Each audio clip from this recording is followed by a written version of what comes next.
Thank you, Mary. Episode 312, Arc. In I's Lobby post-arc. The Going Mary wasn't just a ship, she was family. From the moment Kaya gifted the vessel to the Straw Hats, she carried their hopes, dreams, and battles across countless seas. Mary wasn't built for grand voyages, but she endured every storm, every clash, every escape, all for her crew. Her wooden frame held their laughter. Her sails bore their burdens. By the time they reached Denise's lobby, she was broken.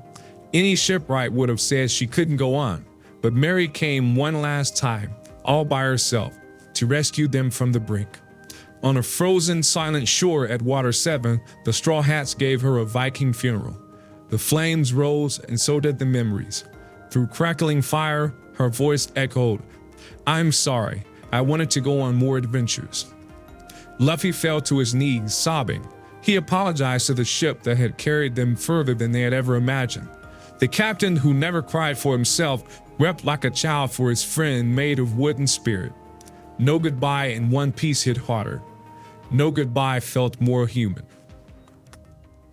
The final days of the Straw Hat crew. Episode 405, Arc, Sabaody Archipelago. It began with a punch. Luffy's fist to St. Charlo's face was justice. The Celestial Dragon's cruelty demanded it. What followed was a nightmare. The arrival of Admiral Kazuro and the mysterious Bartholomew Kuma exposed just how small the Straw Hats really were. They couldn't run, they couldn't fight. One by one, they disappeared. Zoro, Sanji, Chopper, Usopp, gone in an instant, banished into thin air. Luffy, the captain, who always had a plan, who always held his crew together, could only scream. "I couldn't protect any of them," he howled, pounding the ground, tears cutting through the dirt on his face. It was the first time he ordered his crew to flee, but the first time he realized he was powerless. No crew, no answers, just silence and the sobs of a boy who just lost everything. Fire Fist Ace dies on the battlefield. Episode 43, Arc, Marineford, Summit War Saga. Ace's execution was supposed to be justice, but for Luffy, it was a race against time. Impelled down the gates of justice, the war at Marineford, Luffy tore through everything, shortening his life, breaking his body, all for one reason: save his brother. And he did. For a moment, Ace was free. The brothers stood back to back, ready to escape. Then Akainu struck. Ace didn't flinch. He turned and shielded Luffy with his own body. The blow pierced straight through. His Viver card burned to ash. Luffy held him as he fell. Ace's final words were a whisper. "Thank you.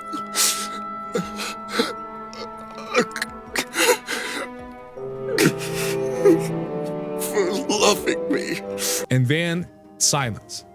Luffy's scream tore through the battlefield. He shook. His body collapsed. The world blurred. Grief overtook him completely. It wasn't just the death of Ace, it was the death of everything Luffy clung to. His brother, gone. His crew, scattered. His strength, meaningless.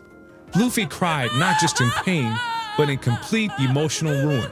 It was the kind of cry that breaks something inside. And in that moment, One Piece stopped being an adventure, it became a story about loss. Shanks loses an arm. Episode 4, Arc, Romance Dawn. Before the Straw Hat, before the ship, before the crew, there was just Luffy, a loudmouth, fearless boy in Windmill Village, obsessed with pirates.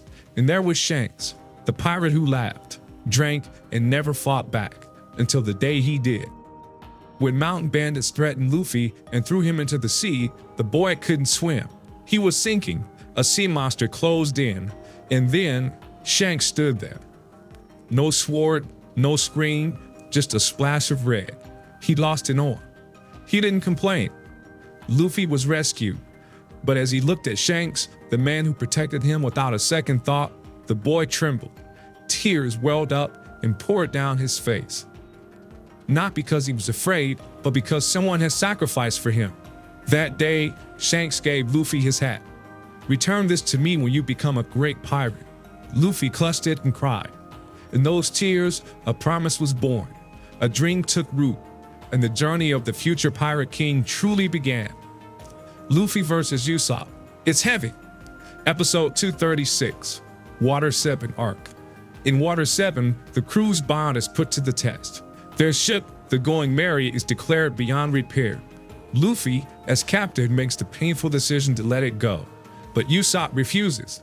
He's not ready to say goodbye to the ship that carried them across the seas. A duel is declared. Luffy doesn't want to fight, but he must, not for pride, not for anger, but to honor Usopp's feelings. The battle is brutal. Usopp fights with strategy, Luffy with power. In the end, Luffy wins, but there is no joy in victory. As he walks away, the burden of hurting someone you care about is clearly visible. There are no visible tears, but his trembling voice says enough. Fans across forums agree. This was Luffy's silent cry, the pain of choosing duty over friendship. This was the cost of being captain. Sabo's death. Episode 503, Post-War Arc. In a flashback during the post-war arc, we meet young Luffy, free-spirited, loud, full of dreams. But his world shatters when he hears the news. Sabo's ship, destroyed by a celestial dragon. Sabo is presumed dead. Luffy can't process it. He collapses into tears. Loud, raw, uncontrollable. This wasn't just a friend. Sabo was his brother. Ace tries to comfort him. He tells Luffy they'll live for Sabo, carry his memory forward. But Luffy's pain is too deep. He had already lost so much. Now, another brother is gone. This wasn't just grief, it was the beginning of something deeper. Luffy's fear of losing loved ones, a fear that would follow him for the rest of his journey. Sabo returns. Episode 663, Dressrosa Arc. Dressrosa, years after Marineford, years after the war. Luffy stands frozen, a familiar voice, a familiar embrace. It's Sabo, alive. Luffy's eyes widen. He doesn't say a word at first. Then the dam breaks. Tears pour down his face. He clutches Sabo, as if he'll vanish again. This wasn't sadness, this was relief. Overwhelming, pure, and deeply human. For so long, Luffy believed Sabo was dead. Then he lost Ace, 2 brothers gone. Now, one of them had come back. Sabo's return wasn't just a reunion, it was a healing. It was hope. A piece of his heart returned to him. The reconciliation. Episode 323, Post-Water 7 Arc. After their fight in Water 7, Usopp left. The wound was still fresh. Luffy didn't talk about it, but you could feel it. He missed his friend. As the crew prepared to leave, Usopp returned, shouting from the shore, apologizing, crying. Luffy hesitated. Zoro had warned him, a captain can't bend too easily. But this wasn't about pride, this was about family. Luffy stretched out his arm, grabbed Usopp, pulled him in. Both of them cried, not out of regret, but because it was over. The tension, the silence, the hurt, it all washed away in that moment. This wasn't just a crew reunion, it was healing, forgiveness in its purest form. And fans watching knew, this is what makes the Straw Hats different. They don't just sell together, they grow together. Bon Clay's Sacrifice, Episode 451, Impelled Down Arc. Impelled Down was hell, poison, torture, desperation. And yet, in that darkness, one man shined, Bon Clay. A former enemy turned friend, loyal to the end. When the escape plan was in motion, someone needed to stay behind, to face Magellan, to open the gate. Bon volunteered.